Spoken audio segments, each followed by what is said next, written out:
ಮೊನ್ನೆ ಸ್ಕೂಲಲ್ಲಿ UKGಗೆ ಒಂದು ಅಡ್ಮಿಷನ್ ಎನ್ಕ್ವೈರಿ ಬಂದಿತ್ತು. ಪೇರೆಂಟ್ ಅಡ್ಮಿಷನ್ ಮಾಡ್ಸೋಕ್ಕಿಂತ ಮುಂಚೆ ಪ್ರಿನ್ಸಿಪಲ್ ಜೊತೆ ಒಂದ್ಸತಿ ಮಾತಾಡಬೇಕು ಅಂತ ಹೇಳಿದ್ರಂತೆ. ಬಂದ್ರು ಪೇರೆಂಟ್ ಅವ್ರು ಹೇಳಿದ್ರು, ಪ್ರಿ-KG LKGನ ರೈಟ್ ನೆಕ್ಸ್ಟ್ ಯುವರ್ ಸ್ಕೂಲ್ ಒಂದು ಪ್ರೀ ಸ್ಕೂಲಲ್ಲಿ ಓದಿದೆ ಮಗು, ನಾನು UKGನೂ ಅಲ್ಲೇ ಕಂಪ್ಲೀಟ್ ಮಾಡಿಸಿ ಫಸ್ಟ್ ಸ್ಟ್ಯಾಂಡರ್ಡ್ಗೆ ಅಡ್ಮಿಷನ್ ಮಾಡ್ಬೇಕಂತ ಅನ್ಕೊಂಡಿದ್ದೆ. ನಂಗೆ ತುಂಬಾ ಬೇಜಾರಾಯಿತು. ಲಾಸ್ಟ್ ಇಯರ್ LKG ಅಂದ್ರೆ ಈ ವರ್ಷದ ಆನ್ಯುವಲ್ ಡೇನಲ್ಲಿ ನನ್ನ ಮಗು ಸ್ಟೇಜ್ ಮೇಲೆ ಪರ್ಫಾರ್ಮೆನ್ಸ್ ಮಾಡಲಿಲ್ಲ. ಅದನ್ನ ನಂಗೆ ಡೈಜೆಸ್ಟ್ ಮಾಡ್ಕೊಳಕ್ಕೆ ಆಗ್ಲಿಲ್ಲ. ನಂಗೆ ತುಂಬಾ ಬೇಜಾರಾಯಿತು ಟೀಚರ್ಸು ಇನ್ಸ್ಟಿಟ್ಯೂಟ್ ಮೇಲೆ. ಅದಕ್ಕೆ ನಾನು TC ತಗೊಂಡು ಬಂದಿದ್ದೀನಿ, ಇಲ್ಲಿ UKGಗೆ ಜಾಯಿನ್ ಮಾಡಿಸ್ತಿದ್ದೀನಿ ಅಂತ. ನಾನು ಅನ್ಕೊಂಡೆ, ಅಯ್ಯೋ ಆನ್ಯುವಲ್ ಡೇನಲ್ಲಿ ಮಗು ಡ್ಯಾನ್ಸ್ ಮಾಡಲಿಲ್ಲ ಅಂತ TC ತಗೋತಿದಾರಲ್ಲ ಇವರು ಅಂತ. ಆದ್ರೆ ರಿಯಾಲಿಟಿ ಬೇರೆ ಇತ್ತು. ಏನಂದ್ರೆ ಟೀಚರು ಪೇರೆಂಟಿಗೆ ರೆಕಾರ್ಡ್ ಮಾಡಿ ಕಳ್ಸಿದ್ರಂತೆ, ಡ್ಯಾನ್ಸ್ ಸ್ಟೆಪ್ಸ್ ಹೀಗೆ ಇರಬೇಕು ಅಂತ. ಅಮ್ಮ ತುಂಬಾ ಎಫರ್ಟ್ ಹಾಕಿ ಅದೇ ವಿಡಿಯೋ ನೋಡಿ ಮಗುವಿಗೆ ನೀಟಾಗಿ ಡ್ಯಾನ್ಸ್ ಕಲಿಸಿ ಪ್ರಾಕ್ಟೀಸ್ ಮಾಡಿ ಕಲಿಸಿದ್ದಾರೆ.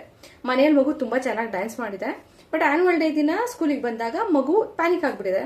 ಸ್ಟೇಜ್ ಮೇಲೆ ಹೋಗಿ ಡ್ಯಾನ್ಸ್ ಮಾಡೋಕ್ಕಾಗಿಲ್ಲ, ಅಳೋಕ್ ಶುರು ಮಾಡ್ಬಿಟ್ಟಿದೆ. ಟೀಚರ್ ಏನ್ ಮಾಡಿದ್ದಾರೆ, ಆಯ್ತು ಬಿಡು ನೀನು ಡ್ಯಾನ್ಸ್ ಮಾಡಬೇಡ ಅಂತ ಹೇಳ್ಬಿಟ್ಟು ಕಳಿಸ್ಬಿಟ್ಟಿದ್ದಾರೆ. ಅವ್ರ ಅಮ್ಮಂಗೆ ಅದು ತುಂಬಾ ಬೇಜಾರಾಗಿರೋದು.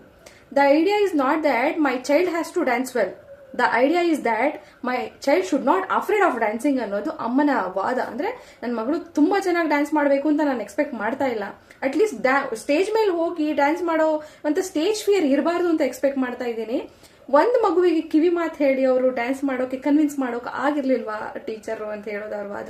ಹೌದು, ಮಗು ಸಖತ್ತಾಗಿ ಹಾಡಬೇಕು, ಸಖತ್ತಾಗಿ ಎಂಜಾಯ್ ಮಾಡಬೇಕು, ಸಖತ್ತಾಗಿ ಡ್ಯಾನ್ಸ್ ಮಾಡಬೇಕು ಸ್ಟೇಜ್ ಮೇಲೆ ಅಂತ ಎಲ್ಲ ಎಕ್ಸ್ಪೆಕ್ಟ್ ಮಾಡ್ತಾರೆ. ಆದ್ರೆ ಅಟ್ಲೀಸ್ಟ್ ನನ್ನ ಮಗು ಸ್ಟೇಜ್ ಮೇಲೆ ಚೆನ್ನಾಗಿ ಮಾಡಿಲ್ಲ ಅಂದ್ರೂ ಪರವಾಗಿಲ್ಲ, ಸ್ಟೇಜ್ ಫಿಯರ್ ಇಲ್ಲದೆ ಸ್ಟೇಜ್ ನ ಫೇಸ್ ಮಾಡೋದು ಹೇಗೆ ಅಂತ ಕಲೀಲಿ ಅಂತ ಕೂಡ ತುಂಬಾ ಪೇರೆಂಟ್ಸ್ ಎಕ್ಸ್ಪೆಕ್ಟ್ ಮಾಡ್ತಾರೆ. ಮಕ್ಕಳಿಗೆ ನಾವು ಎಲ್ಲದನ್ನ 100% ಕಲ್ಸೋಕ್ಕಾಗಲ್ಲ. ಅಟ್ಲೀಸ್ಟ್ ಹೆಂಗೆ ಸ್ಟೇಜ್ ನ ಫೇಸ್ ಮಾಡಬೇಕು ಅನ್ನೋದಾದ್ರೂ ಕಲಿಸ್ಬೇಕಾಗತ್ತೆ.